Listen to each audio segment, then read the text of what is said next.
Hey everybody, it's Kirsten with Talk Travel Eat, and I'm back with another video. And today I'm going to talk a little bit about the realities of living somewhere versus being on vacation somewhere. Now, obviously, this can apply to moving to Portugal, but it really can apply to living in any vacation destination. We hear a lot of talk about there is a huge difference between traveling somewhere on vacation and then actually living there. And there is, believe me. First, I want to tell you all just a little bit about my husband Mark and myself. And I think in each video that we do, I'll give you one fun fact about us, just so you can get to know us a little bit better. So, Mark and I have been married for 22 years. It'll be 23 years at the end of this year. And we've been together for over 25 years. Um, Mark and I are both products of military families. So, the U.S. military holds a really special place in our hearts. Both of our fathers and our mothers were from states outside of California. And it was actually the military that led both of our families to California. So we are very well aware. If it wasn't for the U.S. military, we would not have ever been so fortunate as to meet one another. So, back to our topic for today, vacation versus reality, vacation versus living. Vacation is really about fantasy, right? It's all about fantasy and convenience. It's a time when you get to step away from real life. Every vacation I've taken, I've always wondered what it would be like to live in that vacation destination. But in retrospect, I always realized I was thinking about that in vacation mode and not reality mode. You know, vacation mode where you don't have to cook, clean, run errands, work, where you pretty much have everything done for you. You know, the whole reason we go on vacation. Well, now, when I say we looked at it through a lens of reality versus vacation, I did a lot of soul searching.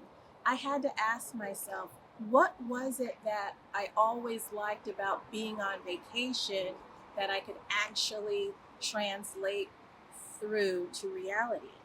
And when I thought about a lot of the trips that we've taken, we've been fortunate to go to some really great places. And one thing that each of the trips had in common was the combination of convenience and location. And when I say convenience and location, here's what I'm talking about. So, take this trip to Cancun. We stayed at an awesome all inclusive resort, but we also went on a tour of Chichen Itza. And that tour that I booked was actually a private tour. So somebody came and picked us up from our hotel, drove us right up to the front of Chichen Itza before all the crowds of buses got there. The guide was really knowledgeable. We walked through, we had this tour in the early morning, and we were practically the only ones there. It was awesome. It's something we'll never forget. And then we got back to the resort and we never left it because everything was right there. Wonderful. Convenience, location. I'll talk about another trip we took when we were fortunate enough to go to Singapore and Cambodia. We had always wanted to go to Angkor Wat, and on that trip, again, we flew into Siem Reap from Singapore and we took a private tour of the temples. Now, this was the same guide and driver over 2 days, picked us right up at our hotel, drove us to all the sites, had such great knowledge about the sites. Um, it is extremely hot there. We were able to see the sights and then get into an air conditioned car. It was perfect. And the same thing with Singapore. Again, very, very hot.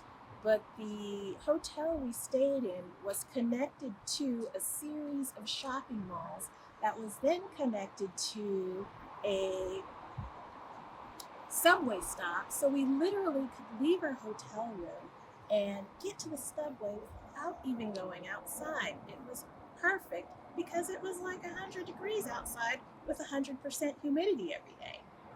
Another trip we were able to take that really highlighted this whole convenience and location was when we traveled to Thailand. Um, we traveled to Thailand, and the hotel we were staying in offered a service where they would send someone to meet you at the airport and whisk you through customs and bring you right through the hotel. This was priceless. We paid, I think, $80 for this service. And when we got off the plane, there was a gentleman there.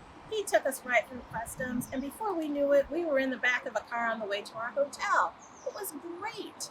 That hotel we stayed at, it had its own boat on the river, so anytime we wanted to go anywhere along the river, we could use their water taxi that was complimentary with the stay. And so it just made that part of the trip so easy. So when I talk about location and convenience, and when I think about all of our trips, that is what made so many of our trips so enjoyable, because we kept the hassles to a minimum. And that's what I really want to convey in this video, that when you think about what your life is going to look like here in Portugal, for us, it's all about convenience and location and keeping the hassles to a minimum. Now, when I talk about hassles, I'm talking about the hassles of day-to-day living, getting to the grocery store, getting your errands done. I'm not talking about bureaucracy. You're going to have bureaucracy wherever you go. That's just something you're going to have to roll with. So, what I came up with when thinking about this, and you can see I've overanalyzed it because I have a tendency to overanalyze things, but I also think it helps make good decisions when you really try to look at things from all angles. Just saying. I realized our two biggest, I realized our two biggest things that we needed to make sure that we had for this move to Portugal were location and convenience. So those are our two things, and what you're going to need to do is figure out what your non-negotiables are. I always thought one of my non-negotiables would be that I really wanted a view, because I love a good view. But at the end of the day, I realized, a view is important, but there are different categories of view. For example, our apartment here in Portugal that we're living in now, it has a view of the street, and it's actually a pretty cool street view. And so that's a bonus. But it was more important to have the location and convenience than it was the view. Another thing I'm going to touch briefly on is housing. I know there's a lot of discussion about housing, and I'm going to talk a little bit about how we found our apartment in another video. But what I want to say is, of course, we would love to have one of those gorgeous apartments that's beautifully renovated with the gorgeous floors, everything brand new. But we know that for the area that we wanted to live, we simply could not afford that. It is just beyond our budget. But what we've always had a knack for doing in all of our moves throughout San Diego and in different parts of the US is we've always strived to find the most affordable apartment in the best location. This is something that can be done, and it takes a little research and you have to put the effort in, but it can be done. And guess what? It can be done here in Portugal too. Our apartment in Lisbon, it's in a really great neighborhood, and it's definitely on the low end of the rental market. So that's a little bit of what I wanted to talk about as far as the realities of living somewhere versus going somewhere on vacation and then moving there and not really having realistic expectations. So really think about what it means to live somewhere and what it means to go on vacation somewhere. For example, so when we moved to New York City, we were all about living, getting established, getting into our routines, getting our jobs going. And that's pretty much the same thing that's going to happen for you here. If you're retired, you're still going to want to develop a routine. And if you're working, you want to figure out how to incorporate your work here in this new location. And so, some advice I would give is if you're going on a scouting trip, maybe do your scouting trip exactly like you're living here. For example, when we lived in New York, Mark never went to the Empire State Building. We lived there for 3 years, and then we lived there a second time, and he's still never been to the Empire State Building.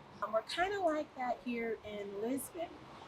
We've been here in Lisbon for a few months, but we still haven't been to Belém or several of the tourist areas simply because we're just trying to figure out what our life really looks like, and we'll have lots of time to explore those areas. Those areas are going to be there, and when you're living here, they're not going to be part of your everyday life. So just kind of think about that in the background when you're thinking about where you want to live.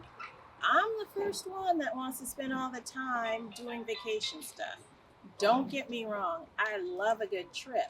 But at the same time, I know it's not always reality to be out doing things. And the final thing I want to leave you with is in your plans to move to Portugal, and once you get here and you're figuring it all out like we all are, just remember that all of the challenges that you had in your previous life are still going to be with you when you move to Portugal. Sure, everything's going to be great. You're moving to this great place. You have this great new life. But all the things that plagued you will still be here. And for me, being here in Portugal is really just a great opportunity to start working on some of those challenges. One of mine is definitely a lack of self-confidence. And so that's another reason why I'm making these videos, just so I can get a little more out of my comfort zone and grow up to be the person that I always wanted to be. So I hope you like this video. Let me know what you think in the comments. I'm happy to answer any questions, and I look forward to seeing you in the next video. Hope you all have a great day. Thanks for watching.